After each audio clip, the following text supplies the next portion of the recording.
Okay, thank you. I will be speaking today about Shrivelling world.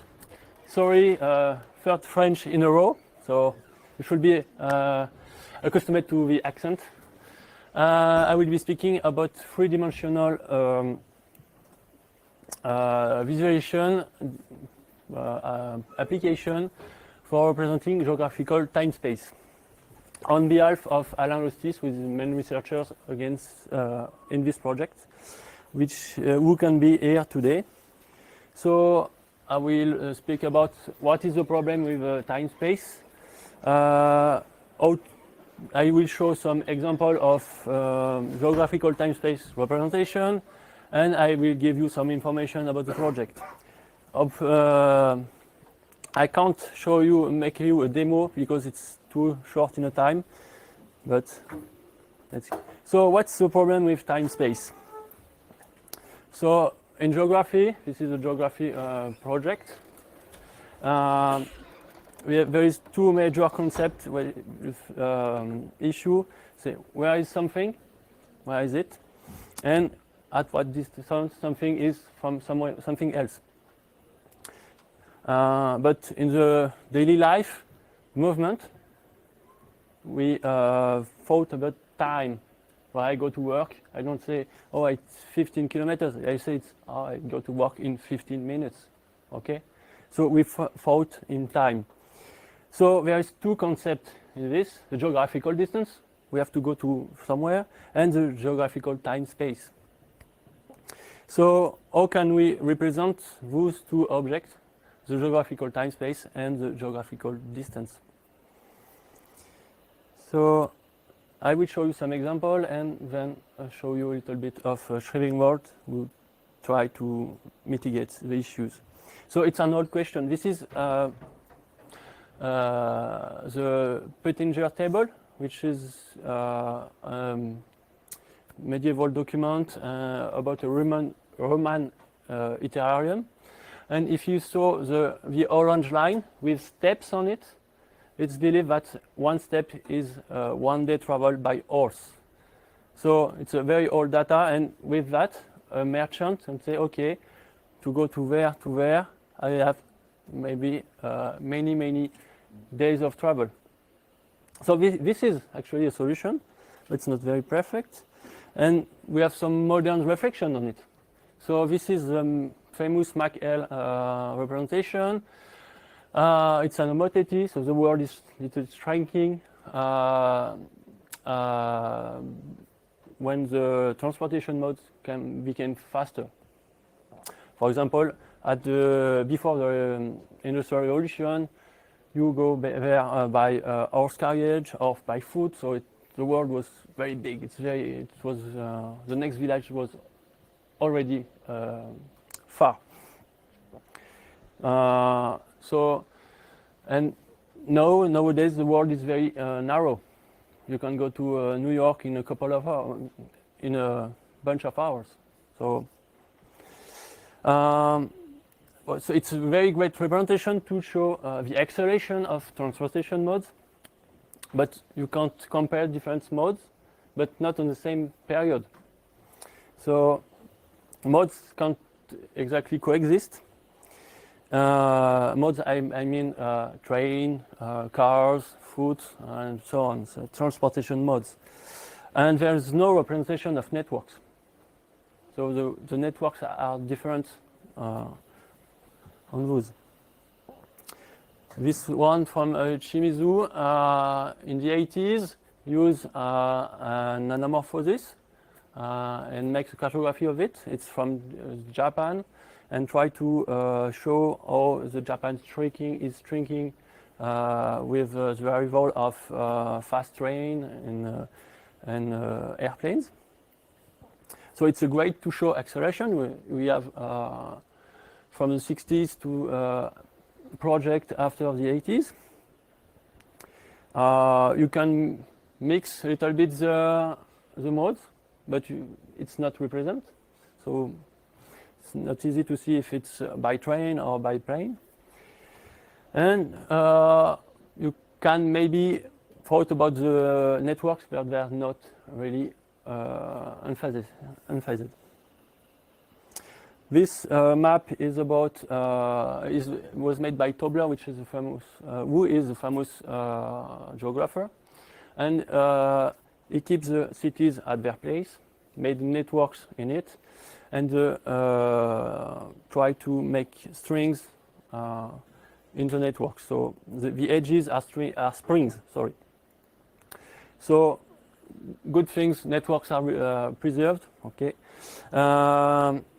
And represented. Modes can partially coexist also, but it doesn't show acceleration. So you are stuck in, it's a picture of one time. So the Shrivelling mode hypothesis is to show in a 3D map, you keep all the summit of each cone is the actual city. It's in a 3D projection. And we have two travel modes. The fastest one is the red line, always the red line. It doesn't move, and we apply a ratio from the fastest to the slowest, and the slowest is represented by the blue line, and actually the blue cone, which is it's a cone. It's in 3D, so it's a cone. The blue cone summit is moving from the ratio between the fastest and the slowest one. So, for example, with jet planes and cars, we have this kind of cones, but if you have supersonic planes, the cone is steeper, okay? Because the ratio, the difference between a car going at 100 kilometers is very much bigger. So it gives things like that. So maybe in the early 30s, you can go to London to Berlin. This is the blue line. This is actual position of the city. This is a worldwide map. So each summit is an airport, actually. So in 8 hours, maybe you can do that distance with a propeller airplane. It's pretty much like 2,060 kilometers, London to Bucharest. If you have an airplane who is able to do an 8-hour flight. If you in the 60s, we have airplanes with jet engine, so we can do a little bit farther and faster. So maybe we can still do London Berlin, but you can do also to London New York or London Paris to New York as well, and we have a little bit more network. So you can go a little bit in 8 hours farther. So and you can see the cones start to be a little bit shaped and steeper.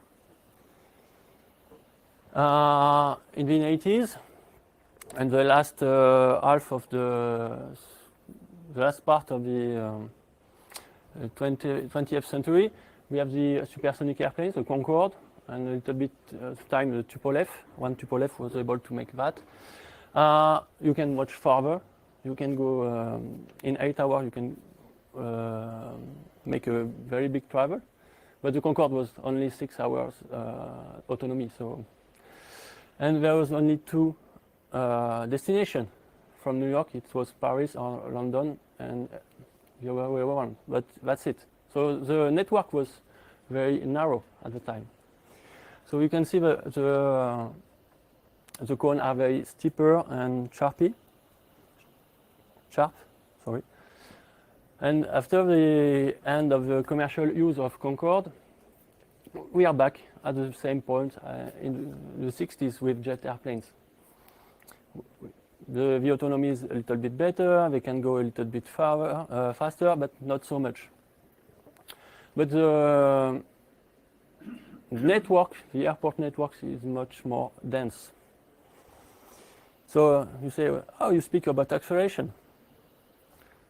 If you combine things, you can make and represent acceleration. So we have the same visualization like Mach-L, and we have something like Sablier. And you see that its acceleration. The transportation modes can accelerate when now get slower.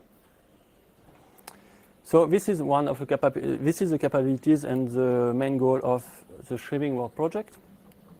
I will be talking a little bit more of this project.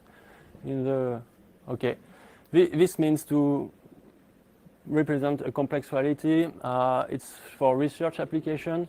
There is no practical use, but it tackles things from cartography, computer graphics, and scientific vision. It's a free open source software, mostly in JavaScript. You can find the code on GitHub and find the research blog on hypothesis.org, timespace.hypothesis.org. And we have a small team, so feel free to join. And if you have any questions, I'm here for you. Thank you.